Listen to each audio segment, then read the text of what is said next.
আসসালামু আলাইকুম। সবাই কেমন আছেন? আশা করছি মহান আল্লাহ তাআলার অশেষ রহমতে সবাই অনেক ভালো আছেন। আলহামদুলিল্লাহ আমরাও ভালো আছি। তো আজকের ভিডিওটি হচ্ছে আমার ভাইয়ের মেয়ে, ও আসছে আমাদের বাড়িতে। আমি ওর সাথে এখন দেখতে পাচ্ছেন যে আমি ওর সাথে কিন্তু না, ওকে নিয়ে আমি একটু শহরে গিয়েছিলাম। আ এজন্যই ও কিছু কেনাকাটা করবে। সাথে আমিও। তাই আমরা দুজন গেলাম শহরে। কিন্তু ও আসার সময় আমার বাবার বাড়ি থেকে কী নিয়ে আসলো সেটাও আপনাদের সাথে একটু ছোট্ট করে শেয়ার করে নিচ্ছি।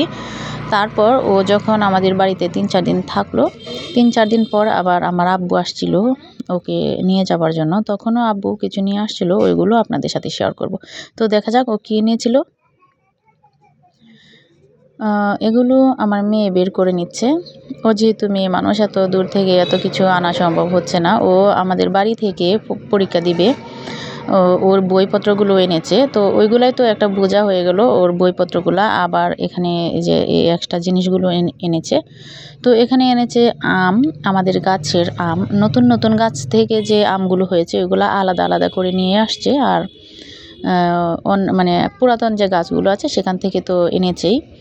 তো এখানে কিছু আম আছে আর কি, একদমই চারা গাছ। প্রথম ফলন হয়েছে, সেগুলো আলাদাভাবে নিয়ে আসছে। যেন খেয়ে দেখি আর কি কেমন জাতের, ভালো জাতের কিনা। তো এখন একটা অনেক বড়, এখানে ভিডিওতে আসলে অত বড় বোঝা যাচ্ছে না, মানে বাস্তবে কিন্তু বিশাল বড় সাইজের একটা বল এটা, মানে বল বেলি যে যাই বলেন না কেন, অনেকে অনেক কিছু বলে, ডিশও বলে।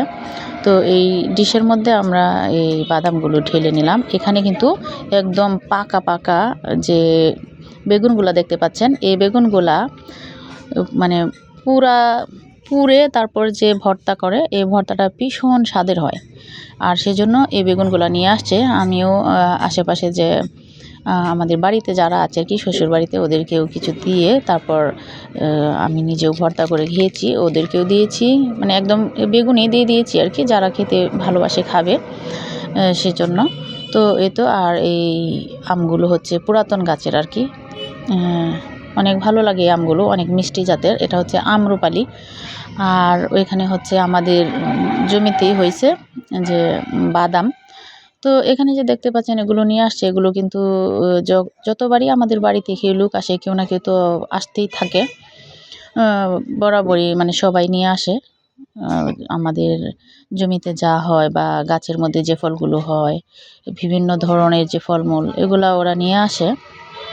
যে যখনই আসে সবাই, মানে খালি হাতে তো আর কেউ আসে না। যেহেতু আমার আব্বা কৃষি কাজ করে, মানে আমাদের নিজেদের জমি আছে আর কি। আব্বা তো আর করতে পারে না, বয়স তো মোটামুটি, অসুস্থ থাকে, বয়স হয়েছে।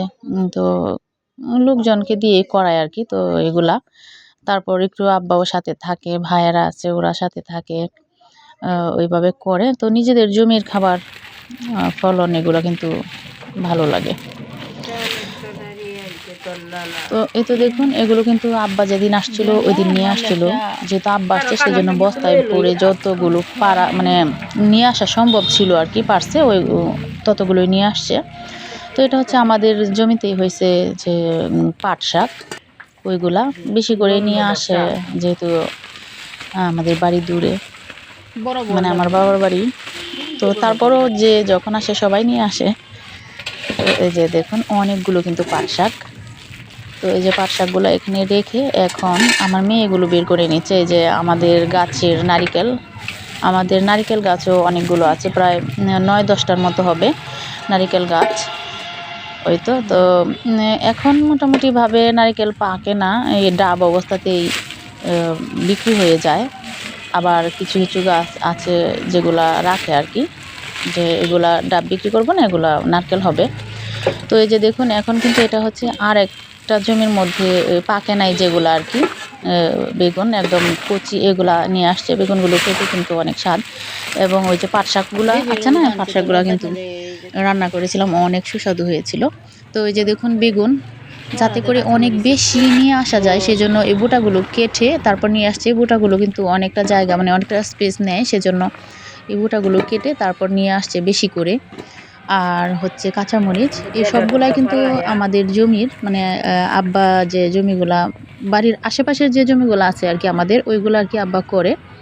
বা লোকজন দিয়ে করায়। আর হাওরের মধ্যে বা বনদের মধ্যে যে জমিগুলো আছে ওইগুলো করে না, ওইগুলো পর্তন দিয়ে দেয়।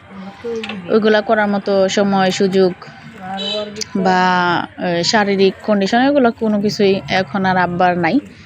সেজন্য ওই জমিগুলো আর কি পর্তন দিয়ে দেয়। আর বাড়ির আশেপাশের যে জমিগুলো আছে এগুলো আলহামদুলিল্লাহ অনেক অনেক জমি আছে। আমি একটা ভিডিও বসে করেছিলাম আপনাদের সাথে শেয়ার করার জন্য। আমাদের বাড়ির সামনে সাইডে, 2 সাইডে এবং পিছনে অনেক জমি জমা আছে আমাদের। তো ওই ভিডিওটা আসলে ডিলিট হয়ে গিয়েছে, আমি আমার পিসির মধ্যে রাখছিলাম। তো পিসিটা হঠাৎ করেই মাদারবোর্ড চলে গিয়েছিল, তো ওই জন্য ওইটা আপনাদের সাথে শেয়ার করতে পারিনি আর কি। অনেক অনেক দুঃখিত। আমার খুবই ইচ্ছা ছিল ওই মুহূর্তগুলো বা ওই লোকেশনটা আপনাদের সাথে শেয়ার করি। তো যাই হোক, এখন যেগুলো আর কি ভিডিও করলাম সেগুলোই আপনাদের সাথে শেয়ার করলাম। এখানে আমার শাশুড়ি মা আছে। শাশুড়ি মা কিন্তু ভীষণ খুশি হয় আমাদের বাড়ি থেকে কোনো যে শাকসবজি টাটকা এগুলো নিয়ে আসলে অনেক বেশি খুশি হয়। টাটকা শাকসবজি শাশুড়ি মা অনেক ভালোবাসে, অনেক পছন্দ করে। বাজার থেকে কিনে আনাগুলো তো অনেক সময় চালানের ইয়া থাকে আর কি, একদম ইনটেক যেগুলো জমি থেকে ওঠানো হয় এগুলা খেতেও ভালো লাগে, টাটকা খাবার অনেক পছন্দ করে। সেই জন্যে আব্বা, আম্মা, ভাই বা ভাইয়ের ছেলে মেয়েরা যখনই আসে, বোনের ছেলে মেয়েরা যখনই আসে, দোলাভাই, আপা সবাই এই বস্তা ভরে ভরে নিয়ে আসে। রিক্সা, অটো, মিশুক এগুলা ভরে অনেক নিয়ে আসে। তো সবাইকে দিয়ে তারপর আমরা নিজেরাও খাই। তো যেহেতু আব্বা আসছে, আমার ভাইয়ের মেয়েকে নিবে আর কি, নিয়ে যাবে। তো হঠাৎ করেই আসলো, আমি জানি না যে আব্বা আজকে আসবে। তো হঠাৎ করে যেহেতু আসলো, যা যা ছিল সেগুলাই আব্বাকে রান্না করে খাওয়ালাম। তো ওইখানে আব্বা একদমই খেতে পারে না, খুব মানে খাবারের প্রতি এতটাও মানে খেতে পারে না আর কি, দেখতেই পারবেন মানে কীরকম যে খেলো। তো ঘরোয়াভাবেই আব্বার সামনে খাবার পরিবেশন করে ফেললাম। যেহেতু আমার আব্বা আমার কাছে একদমই মানে আব্বা এবং আম্মা ওদের চাইতে আপন তো আর এই পৃথিবীতে কেউ নাই। তো ওদের সামনে আমি কোনো ফর্মালিটি করিনি। আমরা যেভাবে নিজেরা ঘরোয়াভাবে খাবার পরিবেশন করে ফেললাম। তো এই যে দেখেন, দেখেই বুঝতে পারবেন কোনো কিছুই কিন্তু আব্বা খায় নাই। মানে একদমই খেতে পারে না। এই যে মাছের একটা ভাজি, এটাও অর্ধেকটা নিয়েছে, এখান থেকে একটু সামান্য নিয়েছে। তো এই যে সব খাবারই কিন্তু রয়ে গেছে। আব্বার খাবার কিন্তু শেষ। ও চলেও গেছে। তো যাই হোক, সবাই ভালো থাকুন। আসসালামু আলাইকুম।